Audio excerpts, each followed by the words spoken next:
अब आम ज़्यादा से ज़्यादा 15 ही दिन आएंगे।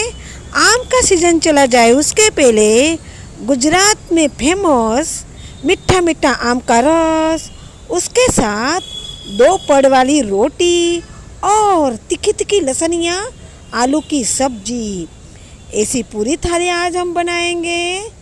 ये रोटी पेपर से भी पतली और मक्खन से भी नरम होती है। रस के साथ तो इतनी अच्छी लगती है कि आप पूरन पोई रस के साथ खाना भूल जाओगी। और इसी तरह आप रस रोटी बनाओगे कि इतनी स्मूथ लगती है, मुंह में जाते ही घुल जाती है।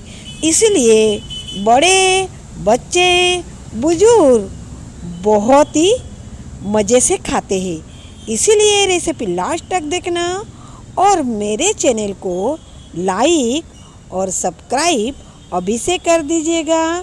फ्री है इसलिए कह रही हूँ। मैं हूँ आशा लता और आशा लता की रसोई में आपका स्वागत है। मैंने राजापुरी आम घर पे ही पकाए हैं। ये राजापुरी आम में बहुत रस रहता है। एक ही आम का रस पूरे परिवार के लिए बहुत हो जाएगा। आम का रस एकदम आसान तरीके से बनाना मैं बताऊंगी। आम के पहले बड़े बड़े पीस काट लेना है और आजू बाजू के पीस भी निकाल लेंगे। इसमें गुठली बहुत पतली रहती है और इसमें पल्प्स ज़्यादा रहता है। पहले गुठली का पल्प्स निकाल लेंगे, फिर एक कलछी लेंगे और कलछी से सारा पल्प्स फटाफट निकाल लेंगे। तुरंत निकल जाता है पल्प्स। देखो फ्रेंड्स, आपको ये रेसिपी कैसी लग रही है और मुझे कमेंट सेक्शन में ज़रूर बताना और ये रेसिपी सबको शेयर कीजिएगा। देखो, छिलके में ज़रा भी रस नहीं रहा, एकदम क्लियर हो जाता है। अब उसको हम मिक्सी में डाल देंगे और जूस बना लेंगे। इसमें ना हम चीनी, दूध या पानी कुछ भी नहीं डालेंगे, सिर्फ मैंगो जूस ही बनाएंगे क्योंकि ये मैंगो बहुत ही मीठा है। मैंने चखे देखा है इसलिए कह रही हूँ। 1 ही मिनट में आम का रस रेडी हो गया है। अब हम पड़ वाली रोटी के लिए आटा लगाएंगे।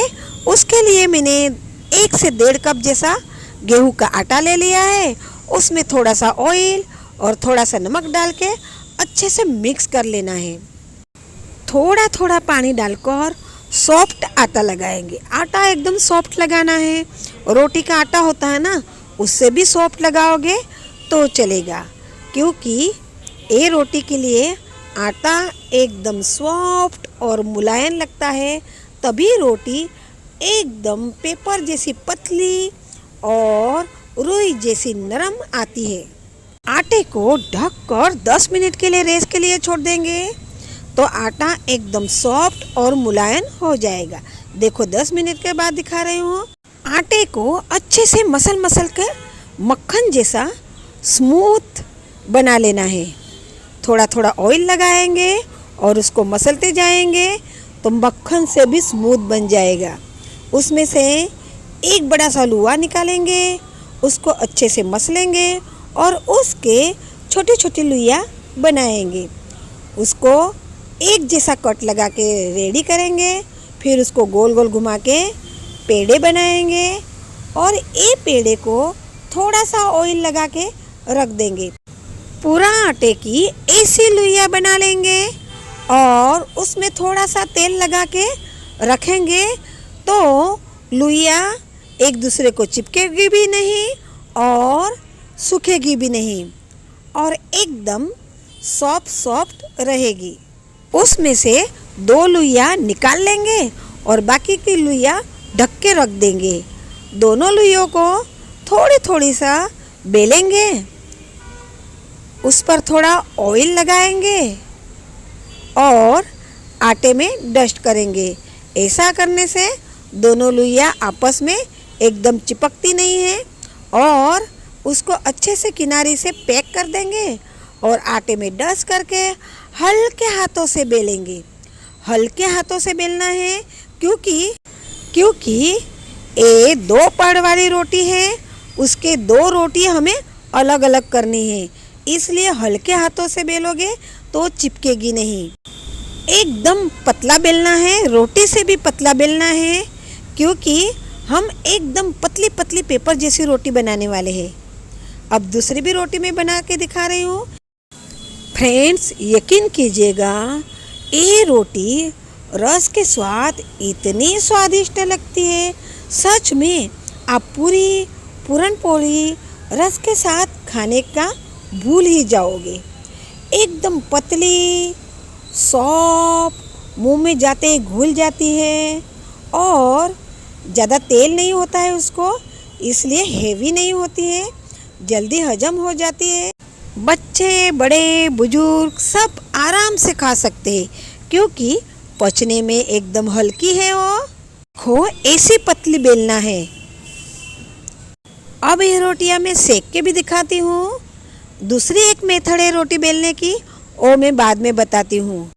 पहले तवे को मीडियम फ्लेम पे गरम करना है, फिर उसमें रोटी डालनी है। ज़्यादा गरम नहीं करेंगे, नहीं तो रोटी डालते ही चिपक जाएगी। थोड़े परपोटे दिखने लगे तो उसको पलटा देंगे। अब दूसरी बाजू ज़रा अच्छी सेकेंगे। गैस ज़रा मीडियम से हाई रखना है, नहीं तो रोटी कड़क हो जाएगी।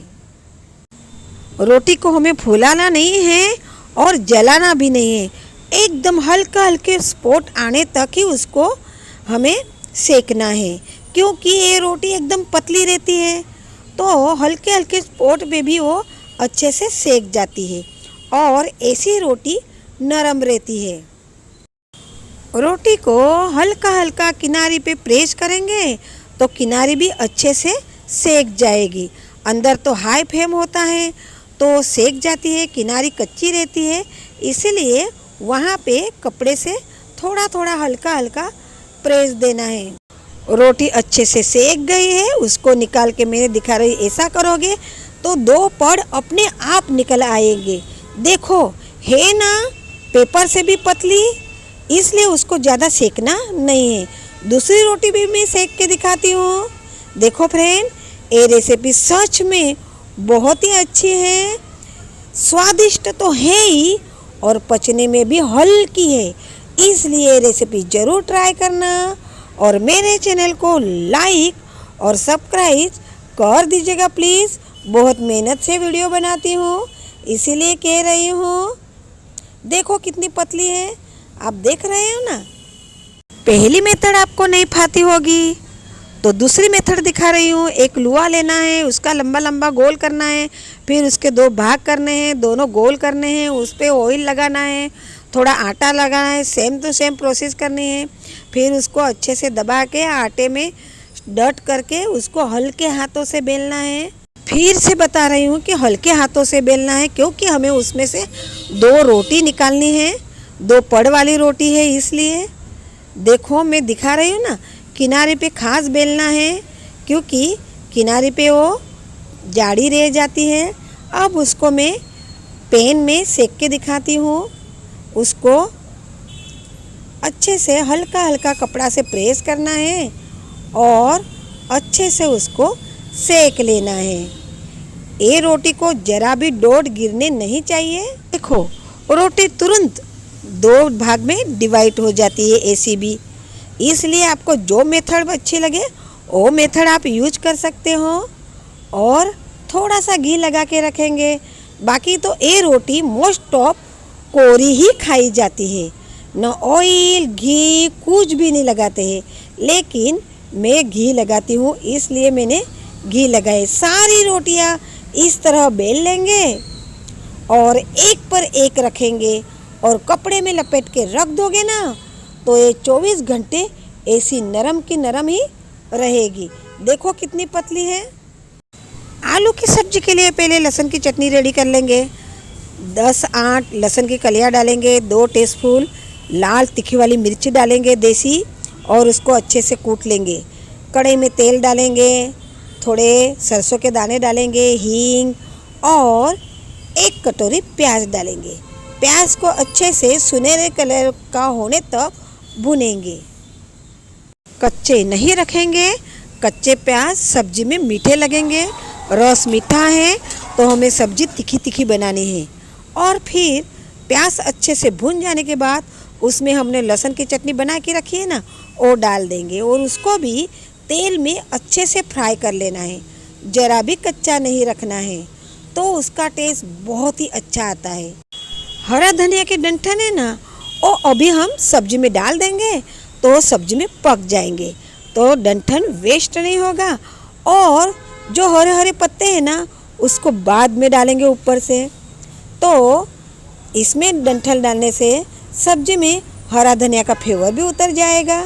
अब उसमें हम उबले हुए आलू डालेंगे और अच्छे से मिक्स करके उसको 1 से 1.5 मिनट तक चटनी में पकने देंगे, तो आलू में चटनी का फ्लेवर उतर जाएगा ना, तो आलू लहसुन की चटनी वाले एकदम टेस्टी तीखे लगते हैं।